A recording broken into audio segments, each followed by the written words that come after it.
Government Business Order of the Day number 2, Governor-General's opening speech, resumption of debate on the proposed address and reply. The question is that the address be agreed to, and I call the member for Indi. Okay, thank you.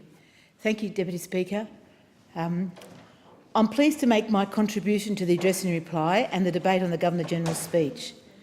In December 2013, when I delivered my first speech in Parliament, I said, the people of Indi have a vision for a community where people feel they belong and have a sense of purpose, where people pull together and help each other, where diversity, acceptance and tolerance are valued, a community that has quality services, infrastructure, education, jobs and health, and opportunities for the next generation.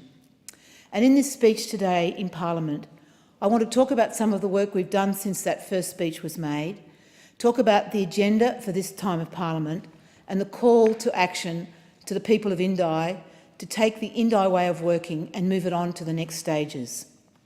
But I particularly would like to begin by acknowledging and recognising the work of my community.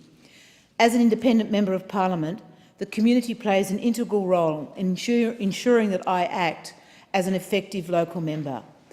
My community understand their issues, and I need to make sure I stay connected to my community so I understand the issues. The Indi Way, as we call it, started with the involvement and the enthusiasm of country young people, of the young people in my community. And it continued with a commitment to training, support and empowerment of volunteers. We took the enthusiasm, we took the energy, and together we moulded it and gave direction to that want to make the world a better place. And we encouraged with all our volunteers a commitment to values, to be respectful, to be our best selves, to acknowledge difference and take responsibility for ourselves and our actions. And ultimately, this model builds on the understanding that our democracy is important to us. But democracy means everybody has the chance to have their voices heard, to engage in political action and to actually work for the change that they want to see it. And in North East Victoria, we value democracy, we value participation. We want to make sure it's continued.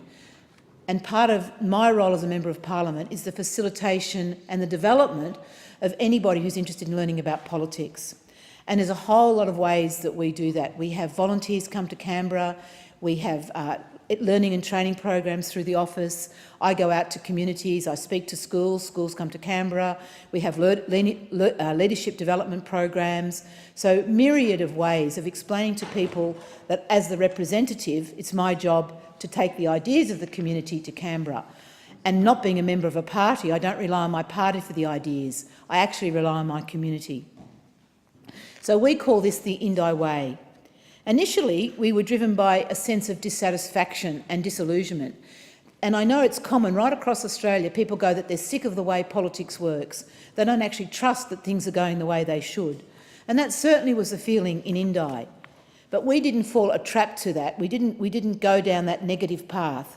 We took that feeling of disconnect and dissatisfaction and said, what can we do with it? How can we get a Member of Parliament who's actually going to have our vision, who'll represent us, but be the representative and not necessarily the power base that perhaps you get from parties. So in Indi we have a saying that the future is made or determined by those who turn up. So not only did young people turn up to run the campaign, not only do many people now turn up to be part of the political activity of the electorate, but in this particular speech today I want to make a call out to those who stood up in the 2016 election and made the work and did the hours and did the miles and did those numerous meetings and gave of the intellectual power that they had to do the planning for the election, to actually do the community development side of it, because we had over 700 signed up volunteers, all who'd signed on to the values statement and who contributed to the election. But it was led by this amazing team of wonderful people.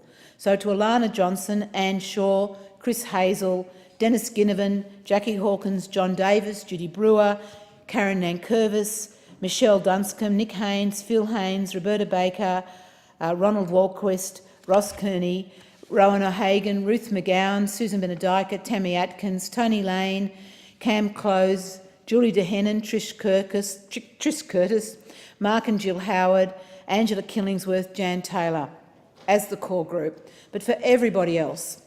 And it's always dangerous when you name some people because there's everybody else who made the difference. And the election, I have to say, in North East Victoria was cold and wet and rainy and long. And many volunteers stood for hours in the very miserable cold weather, not only doing how to vote cards, but also having conversations with people, engaging them, talking about how other people could get involved. So a deep and heartfelt thank you for that work. I know you're going nowhere, that you stay involved, you continually stay in touch with me and make sure that I represent our interests in this parliament. But Deputy Speaker, Indi will only thrive as more organisations, groups, communities and people gain the skills and confidence to act on their own solutions, make their own plans and take effective action to get results.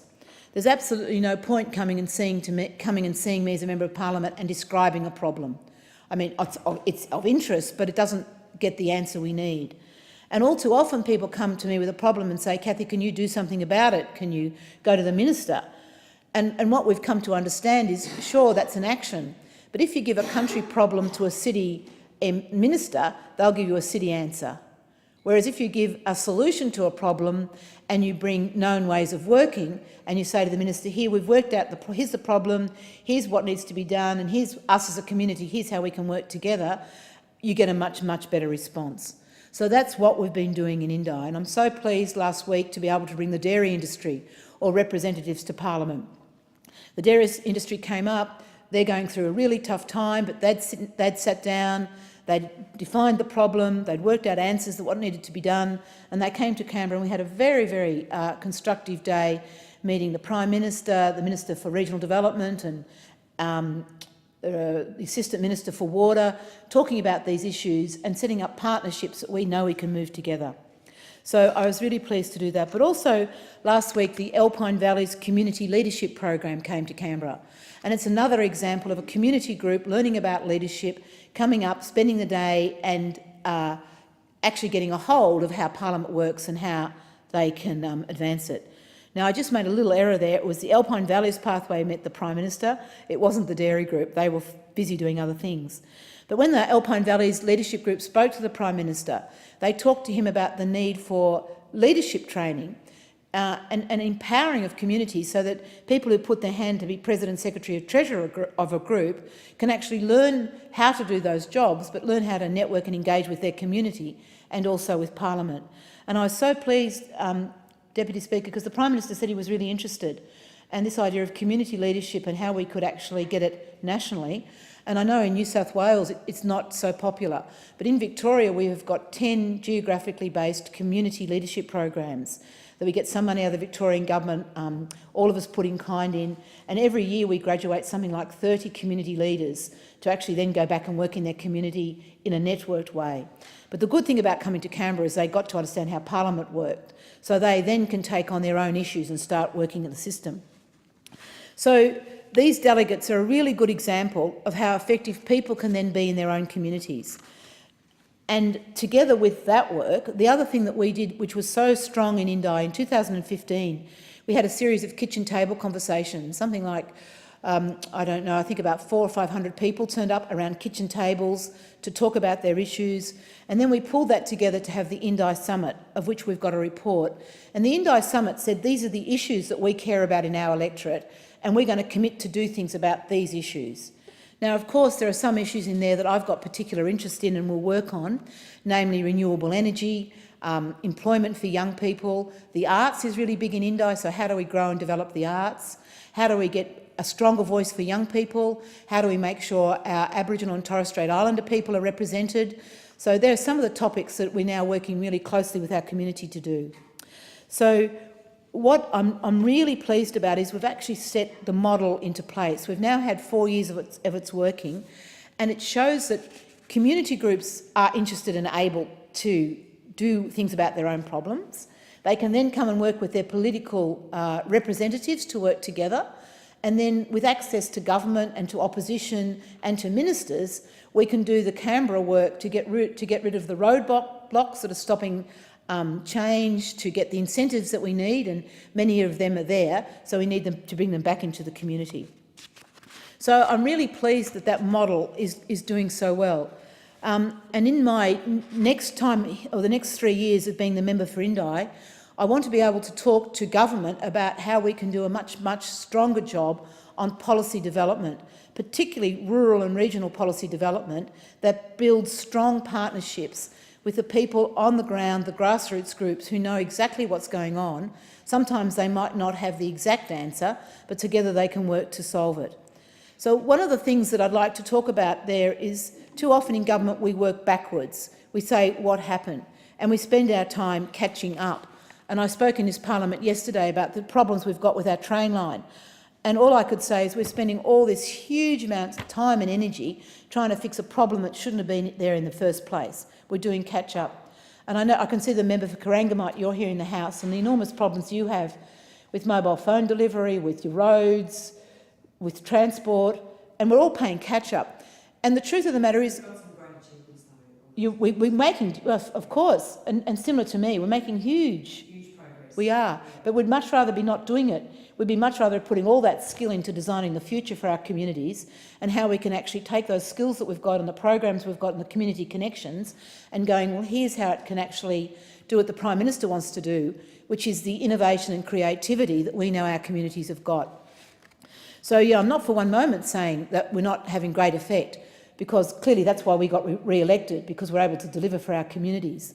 But I'm really looking forward to not having to do all that repair work.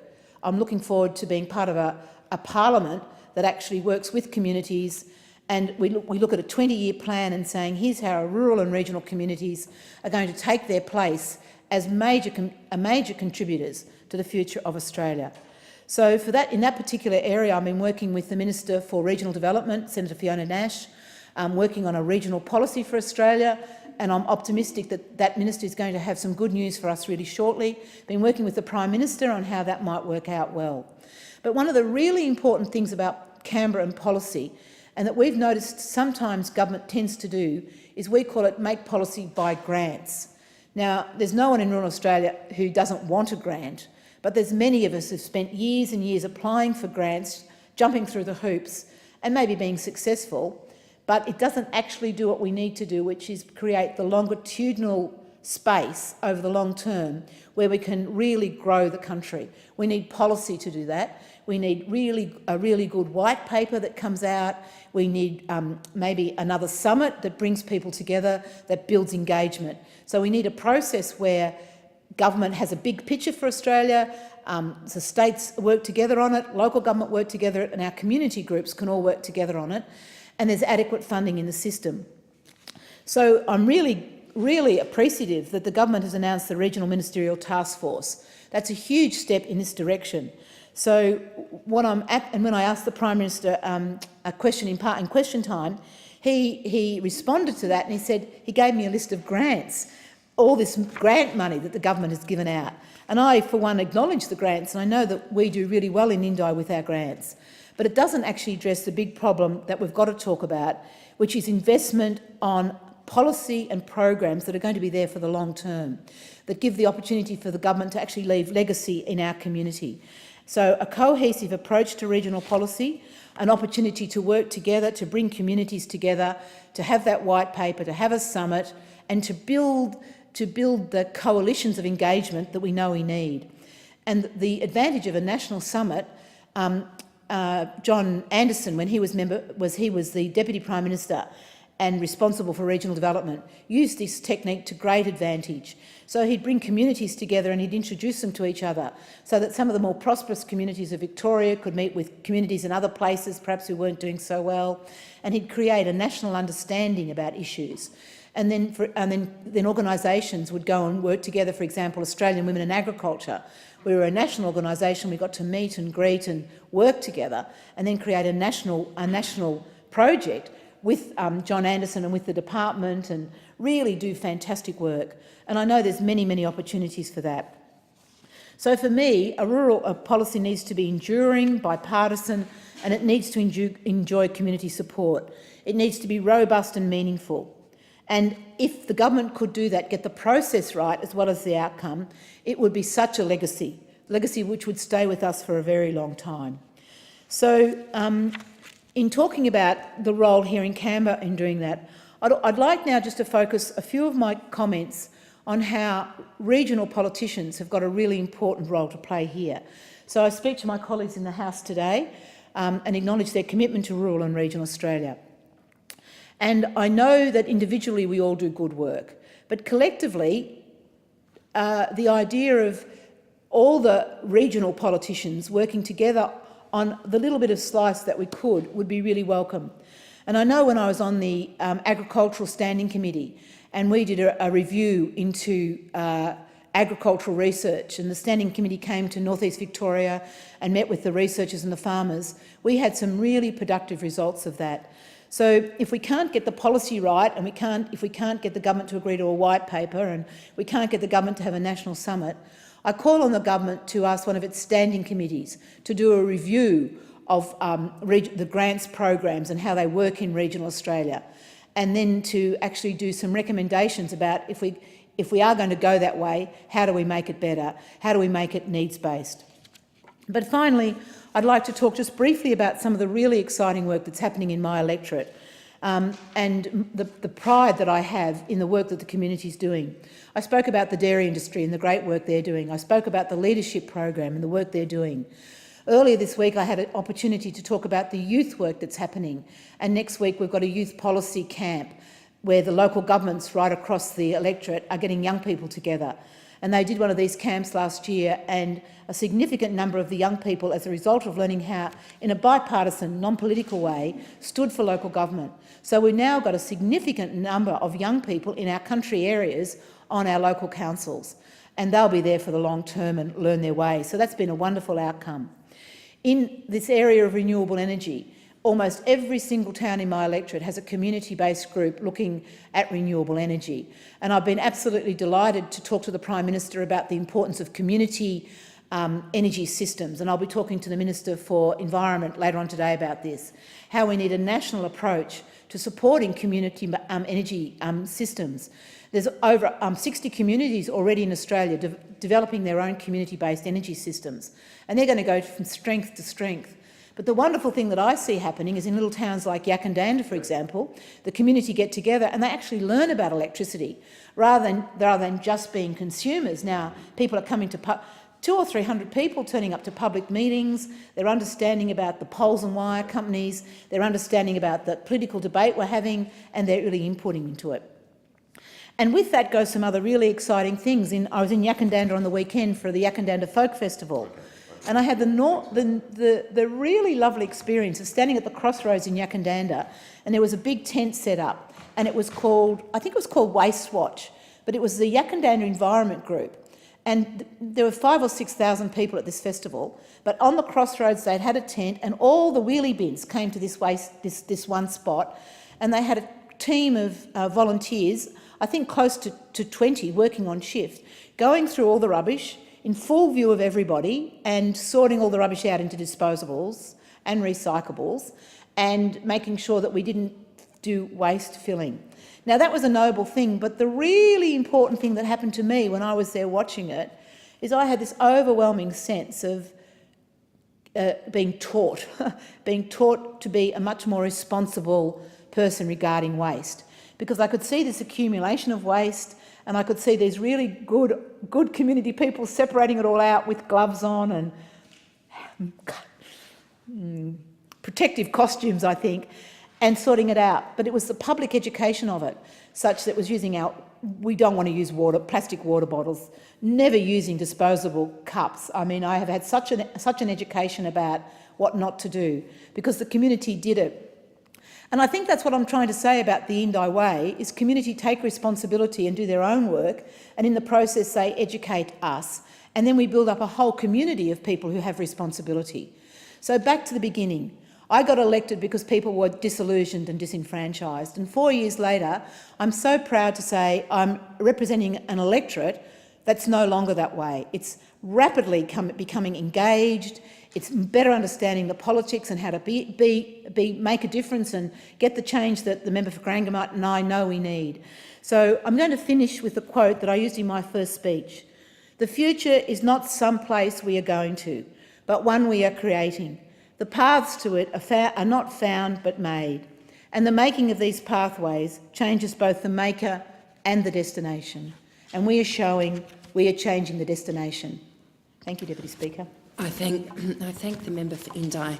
The question is that the address be agreed to, and I call the member for Corangamite. Thank you very much, Madam Deputy Speaker. It's my great